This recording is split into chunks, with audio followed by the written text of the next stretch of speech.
பொதுவாகவே பணம் சம்பாதிக்கிற விஷயம்ட்டு வரும்போது நம்ம எஜுகேஷன் சிஸ்டமை காரணம் காட்டுறோமோன்னு தோணுதுங்க. என்ன சொன்ன இப்போ நீ எஜுகேஷன் சிஸ்டமை காரணம் காட்டக்கூடாதா? டேய், இந்நேரத்துக்கு நான் படிக்கும்போது ஒரு குவாலிட்டியான தரமான எஜுகேஷன் இருந்தாக்கா நான் ஒரு நல்ல கம்பெனியில் பிளேஸ் ஆகிட்டு நல்ல சேலரிக்கு நான் வேலைக்கு போயிருப்பேன்டா. நான் இப்படி கஷ்டப்படுறேன்னா அதுக்கான காரணம் எஜுகேஷன் சிஸ்டம் தான்டா அப்படி நீங்கள் சொன்னீங்கன்னா இந்த வீடியோ முழுசாக பார்த்துட்டு அப்புறம் நீங்கள் யோசிங்க. இப்போ நம்ம ஒரு டைப் ரைட்டிங் இன்ஸ்டியூட் போய் சேர்றோம்னா அவங்க கிட்ட போயிட்டு நம்ம என்ன கற்றுக்கணும்னு கேட்குறோம். ஃபீஸ் பே பண்ணிட்டு எனக்கு டைப் ரைட்டிங் ஸ்கில் வேணும்னு சொல்லிட்டு கேட்குறோம். அதே மாதிரி தான் நம்மளுடைய பேரண்ட்ஸ் காலேஜ் சேர்க்கும் போது அவங்க கிட்ட இருந்து என்ன எதிர்பார்க்குறாங்க?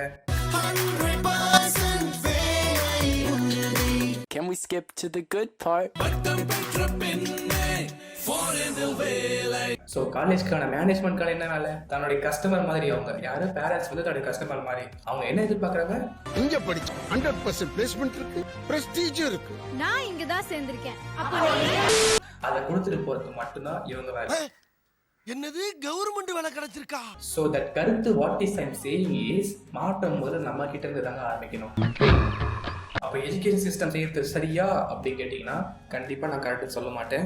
நம்ம என்னதான் நம்ம எஜுகேஷன் சிஸ்டம் ஃபைனான்ஷியல் நாலேஜ் சொல்லித்தர மாட்டேங்குது அப்படின்னு நம்ம காரணம் காட்டினாலும் இங்கே இருக்கிற முக்கால்வாசியான வாத்தியார்களுக்கு ப்ராப்பரான ஃபைனான்ஷியல் நாலேஜ் இல்லைன்றது தாங்க யதார்த்தமான உண்மை. இந்த சூழ்நிலை உடனே மாறுமான்னு கேட்டிங்கன்னா கண்டிப்பாக மாறாது.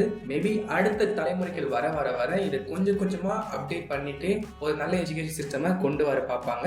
நம்பிக்கை அதானே எல்லாம்.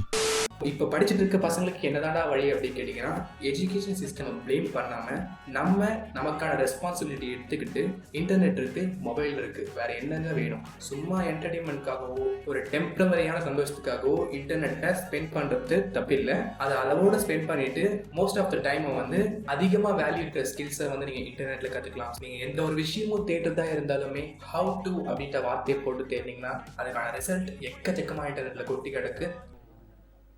ஸோ இந்த வீடியோவில் உங்ககிட்ட சொன்ன பாயிண்ட்ஸ் எல்லாமே என்னுடைய சொந்த எக்ஸ்பீரியன்ஸை வச்சு தான் நான் உங்ககிட்ட ஷேர் பண்ணியிருக்கேன்.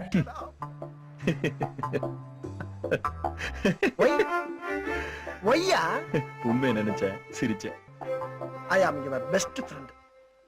ப்ளீஸ்யா. சொல்ல மாட்டேன், கண்டிப்பா. Thank you.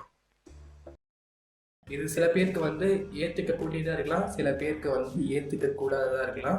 இல்லைடா அது எப்படா நீ சொல்லலாம், நீ சொல்கிறது தப்பா, நான் சொல்கிறதா கரெக்டு அப்படின்னு நீங்கள் சொன்னீங்கன்னா அந்த விஷயத்தை கீழே கமெண்ட் பாக்ஸில் கமெண்ட் பண்ணுங்கள், நானும் தெரிஞ்சுக்கிறேன். இல்லைடா நீ சொல்கிறது ஏதோ ஒரு பாயிண்ட் இருக்குது, ஏதோ ஒரு பாயிண்ட் இருக்குது அப்படின்னு நினச்சாலுமே கீழே கமெண்ட் பாக்ஸில் கமெண்ட் பண்ணுங்கள். சரிங்க, டைம் ஆகிடுச்சு, நீங்கள் போய் உங்கள் வேலையை பாருங்கள். நம்ம என்ன பண்ணலாம், அடுத்த வீடியோ சந்திக்கலாம்.